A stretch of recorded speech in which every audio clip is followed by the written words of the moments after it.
Hi guys! Welcome po kayo ulit sa ating panibagong adventure.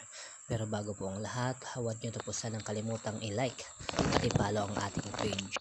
At ngayon naman po ay magka-crab hunting po tayo. Ang ating pong hanapin ay kagang kung tawagin namin dito, or land crab kung tawagin sa iba. At dito nga mayroon tayong nakita na sa ilalim ng bato. Ayan o, ayan yung kanyang mga galamay. Sana makuha natin. Ayan, ang laki. Ay, nakapasok pa sa butas. Sayang. At dito naman ay nakakita ulit tayo ng land crab or kagang. Andito na sa puno ng nyug. Nagtatago sa ugat. Pero dito, hindi natin yan palalagpasin. Ayan o.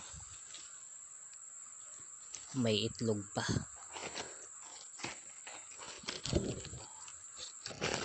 Ito ang pangalawang huli natin mga lods.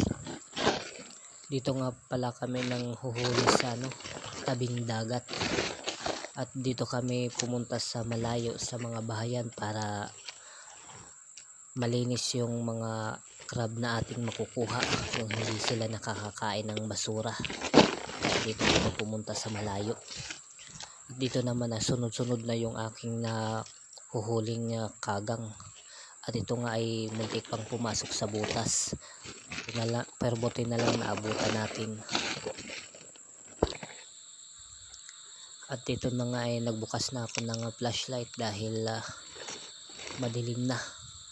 At ito agad yung unang kita natin nung pagkabukas ng flashlight. Nagtatago sa puno ng nyug. Yan o. Malaki-laki na rin to. Bali, ang kasama ko nga pala ngayon ay mga kaibigan ko. Bali, 3 kami na nandito sa tabing dagat ng huhuli. At dito ulit nakakuha tayo ng malaki. Bali, sama lang sila sa isang butas. Kaya nakuha natin yung dalawa. At dito naman nakakita tayo ng muntik nang makapasok sa butas pero nabutan natin. Kaya nahuli. At ito naman nakakita ulit tayo ng tatago sa puno ng nyug.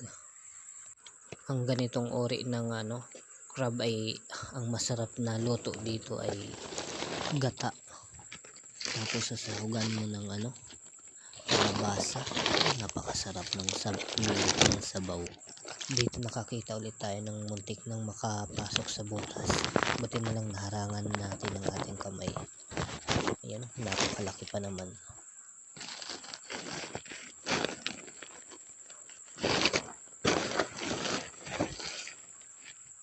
Dito naman ay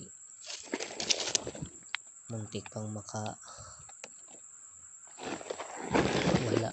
Buti na lang nadiinan natin sa likod. Ayan o, malaki rin. Kaya hindi natin ito palalagpasin.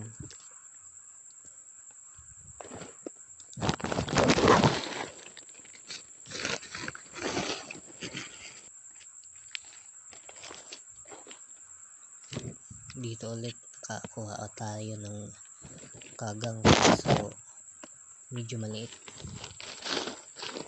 Yan, yung sipit lang malaki.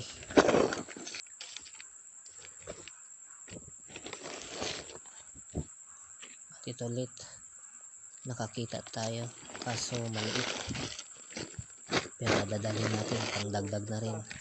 At ngayon ay lilipat naman kami ng pwesto dahil kakaunti lang yung lumalabas doon sa aming ito lang yung nakuha ko. At yung huli ng mga kasama ko ay marami. Ayan o, tagkalahating sako. Yung sa akin lang yung kakaunti. Ripig! At kung umabot ka sa part ng video ito, huwag nyo naman sanang kalimutang i-like at i-follow ang ating page. At huwag nyo na rin sanang kalimutang i-share ang ating video. Nagkakatata. Dito nga habang naglalakad kami pa uwi, nakahuli pa rin ako ng isa. At at ngayon na nga ay uuwi na kami. At ito yung aking mga kasama. Ayan o. Ang dami ng kanilang mga nahuli. Tagkalahating sako. At hanggang dito na lang ang ating video. Maraming salamat.